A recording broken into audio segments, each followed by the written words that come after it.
Have you ever felt like you're living your life in a fog? Do you have difficulty concentrating, remembering details, and keeping track of things? Are you experiencing body aches, getting sick more often, or finding yourself clumsy more than usual? Today, Jeff and I are going to discuss how grief can affect your brain and your body, and what you can do to help yourself think and feel more clearly. Hello, we are Jeff and Tony Braybeck, the founders of Our Little Sparrows Pregnancy and Infant Loss Support. And if you're listening to us for the first time, you can check us out on ourlittlesparrows.org. The first thing, what might be happening to your brain and your body when grieving? Right. Well, first of all, we should say that we are not experts. We're not physicians. You do say. We're just sharing from our own personal experience and what others have shared with us. Right. So if you're wanting to get an expert opinion, then we recommend speaking with your physician or a licensed therapist. So essentially what could be happening is that when you are experiencing grief, especially if you're in the very fresh stages of grief, your brain is essentially on a sensory overload.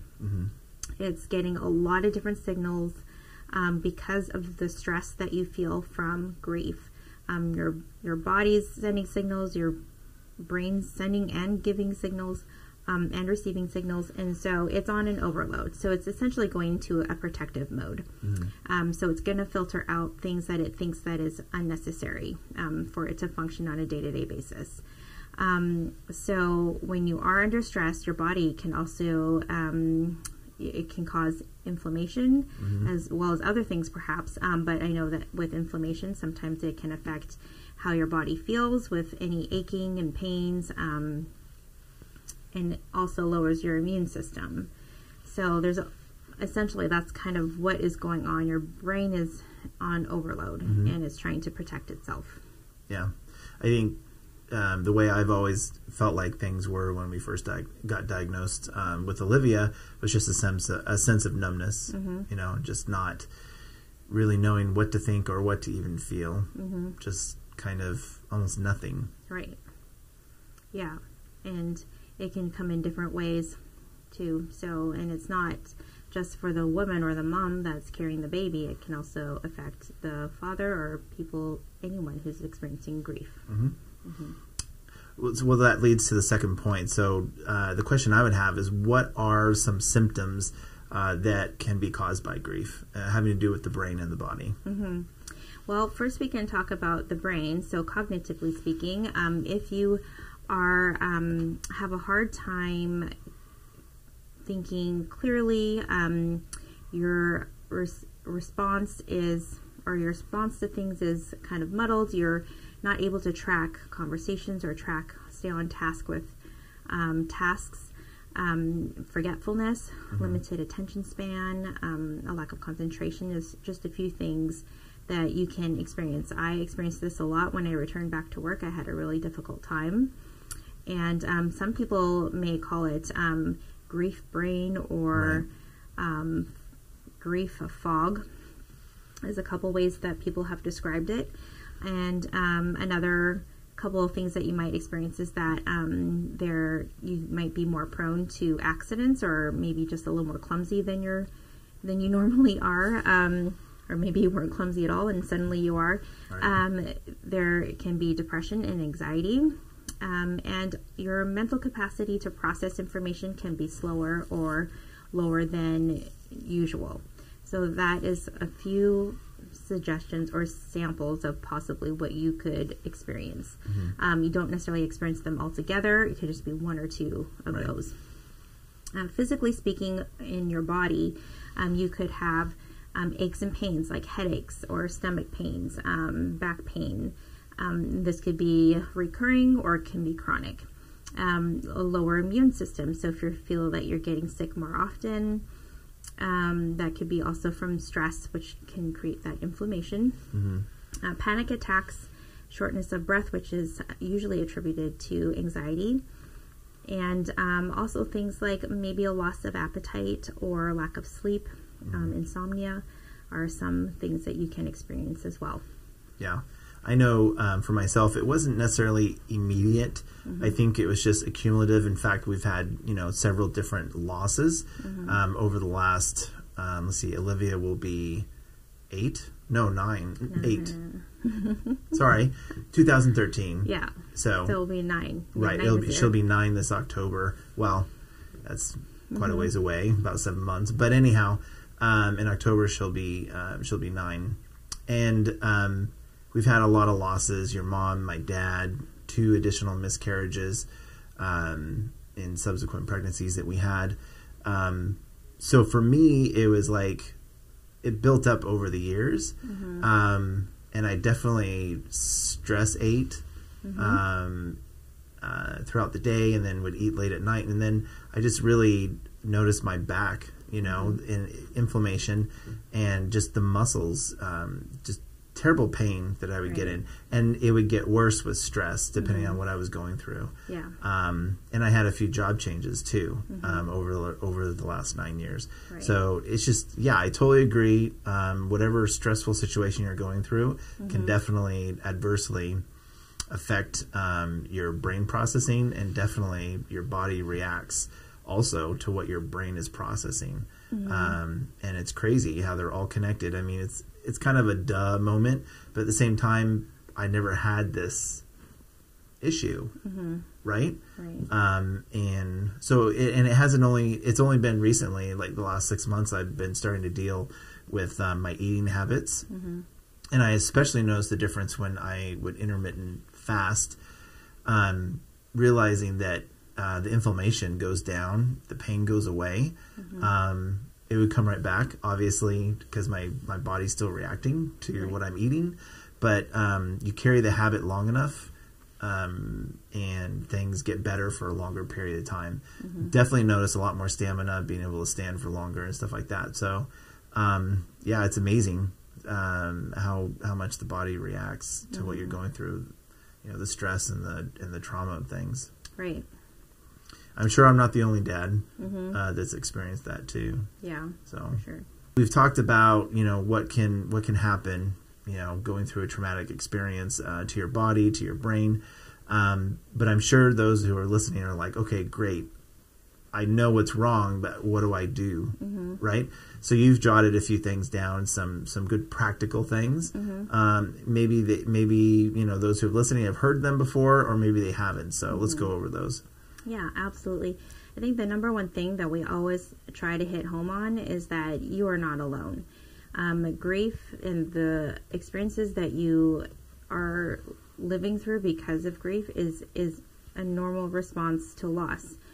Grief is a normal response to loss. And so, although our experiences are different from each other, it just means that you are human, in that your body is reacting in a human way.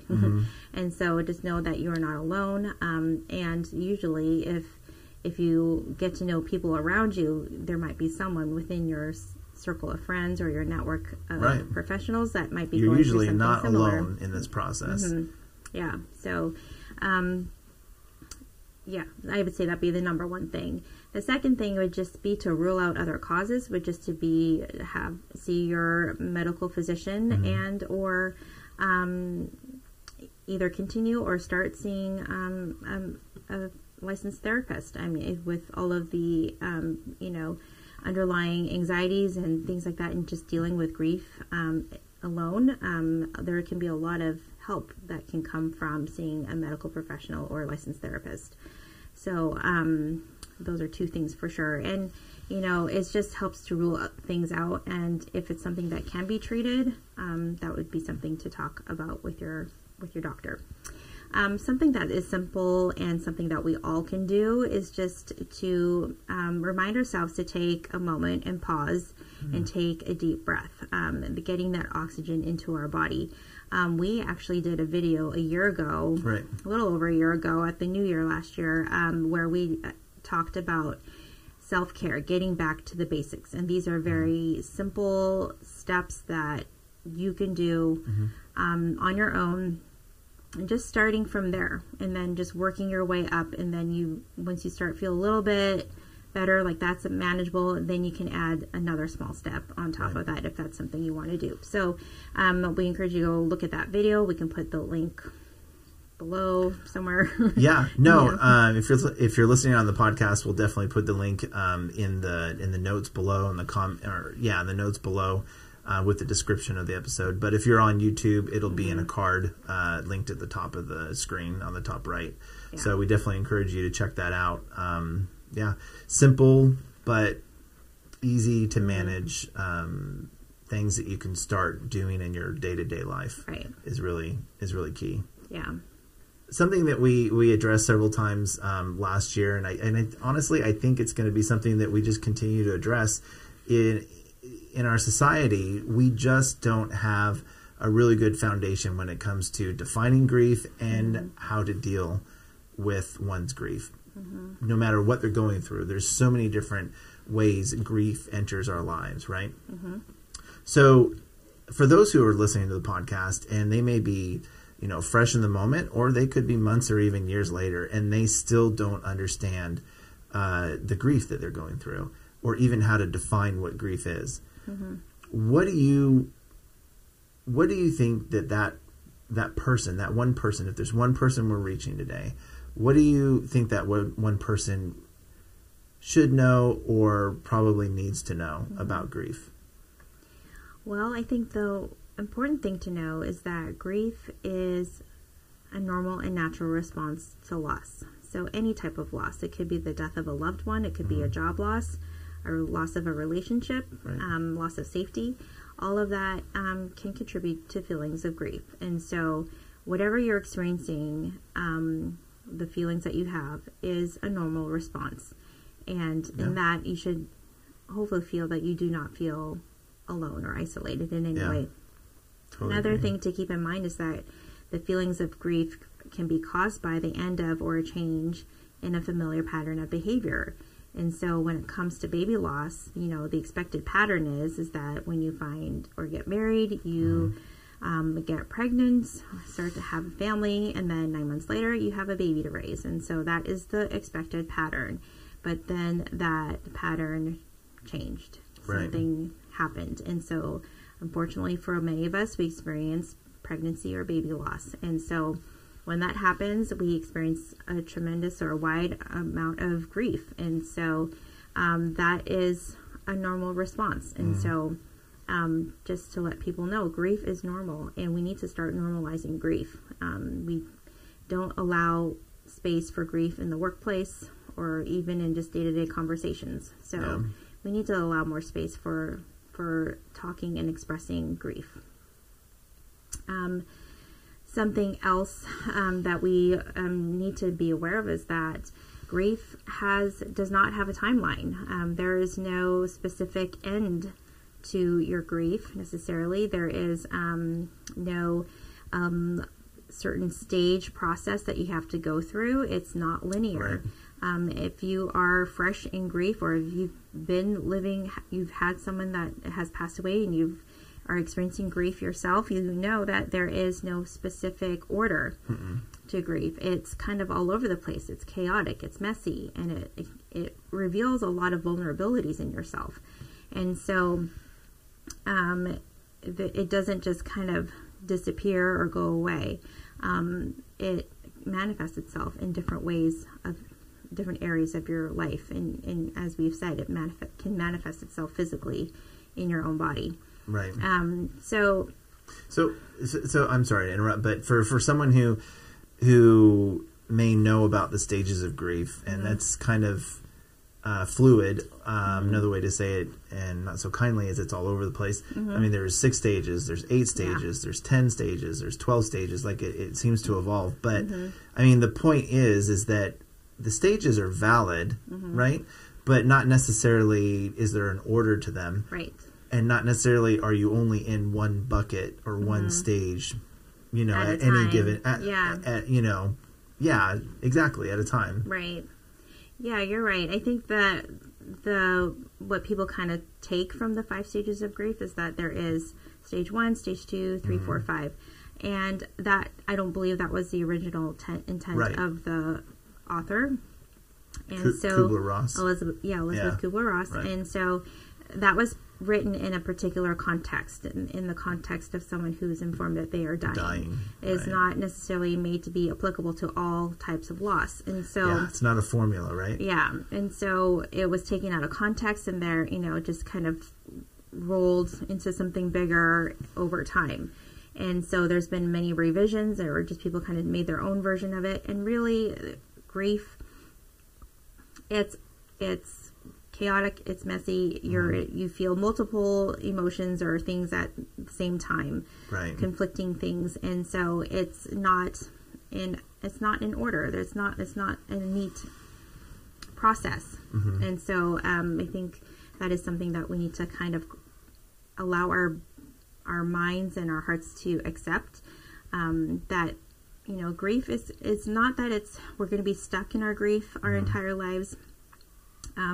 But the losses that we experience impact us, and it will reveal itself in different phases of our lives in different ways. And so it kind of grows with us as we move on into different phases of our own life.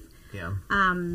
So in a sense, it won't go, I don't want to say it won't go away, but it kind of takes on a different appearance, or, Well, I mean, it's a part of you. Your life experience of losing that child is your life experience. Right. It's just like falling and scraping your knee and having a scar. That scar probably will never go away. Right? And just because your pain, the scar on the inside, isn't something that you can see on the outside of the body, it doesn't mean that it's not there. Right. Yeah. Right? And so just as much as we are infallible human beings.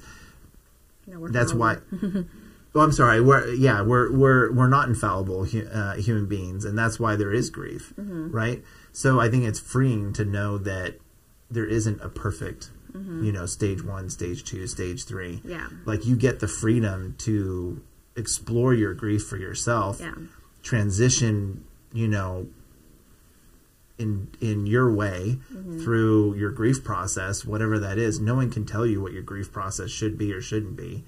Obviously, there is unhealthy things, and it's good to have a support person for that. But I think it's very freeing to know that grief is a fluid thing. It's not a perfect process. Right. There is no perfect stage 1, stage 2. You've graduated. Now you're done. Now you're done. Yeah. And I think, as much as we can feel trapped in that, I think we can also feel very free. Absolutely. Knowing that. Yeah, and I don't think people need to be afraid of grief.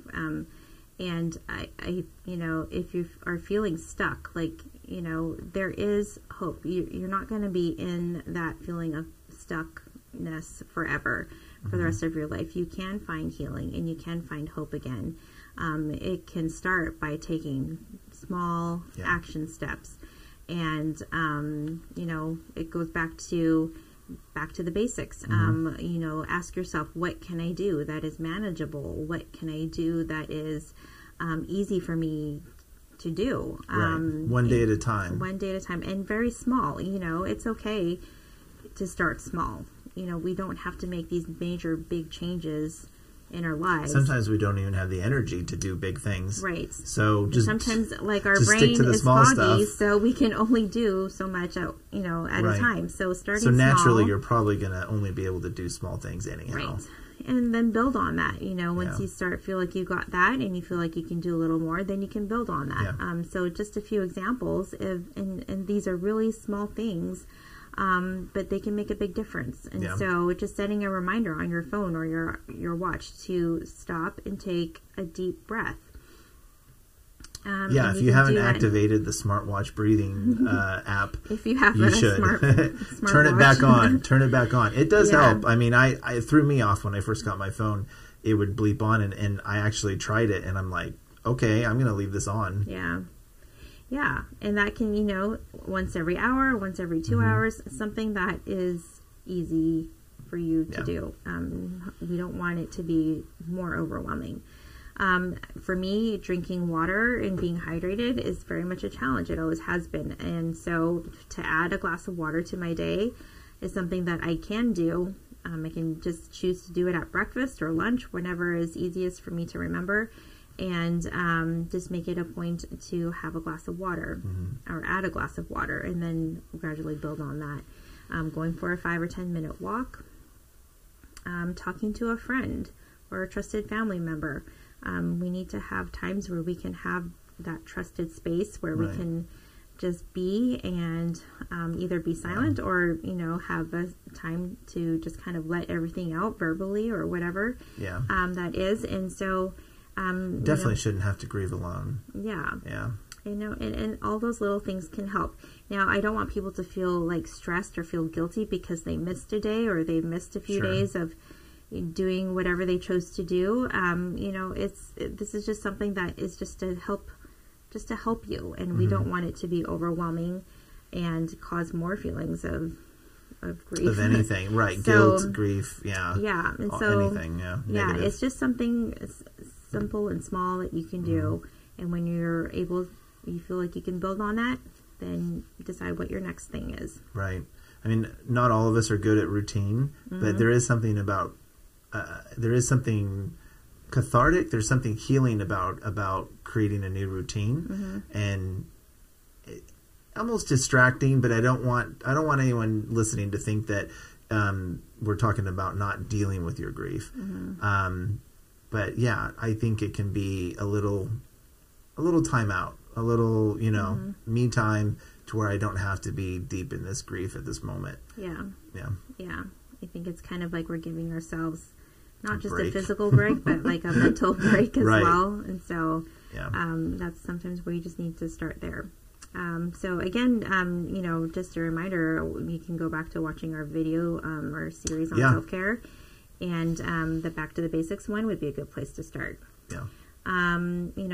Another thing that you could consider doing, and doesn't necessarily have to be right away, but open to helping someone else, doing an act of kindness for someone. It can be, any form. Doesn't necessarily have to be related to baby loss.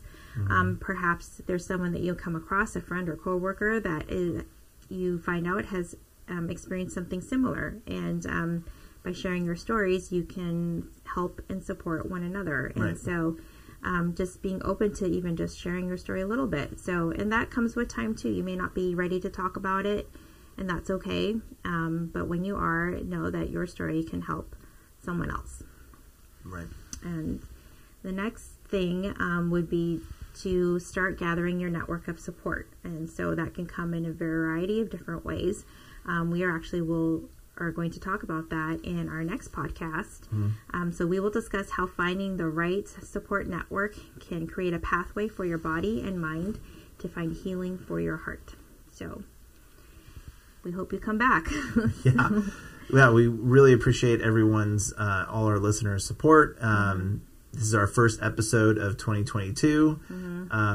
Definitely came out later than we had anticipated, but things happen when you got a lot going on in life. Yeah. But we're happy to be here, and we're glad you're back in 2022. Yeah. Well, we hope you found this episode helpful, and we want you to know that you are not alone. You are loved. Your baby will always be cherished, and we are here to support you in any way we can. Yeah. Well, we appreciate you listening to the podcast today. Please give this podcast episode a thumbs up. And if you want to leave a comment, that'd be great. In addition to any comments you want to make, if you want to let us know what you would like to hear us talk about in future podcasts, that would be awesome as well. And as always, you are loved. Well, if you got value out of this episode and you want to see another podcast episode from Tony and I, you can click or tap up above. And if you click or tap below, you can actually go deeper with us in our grief series, The Pregnancy Journey, Grieving from Diagnosis to Loss of Your Baby and Beyond. Thanks for joining us.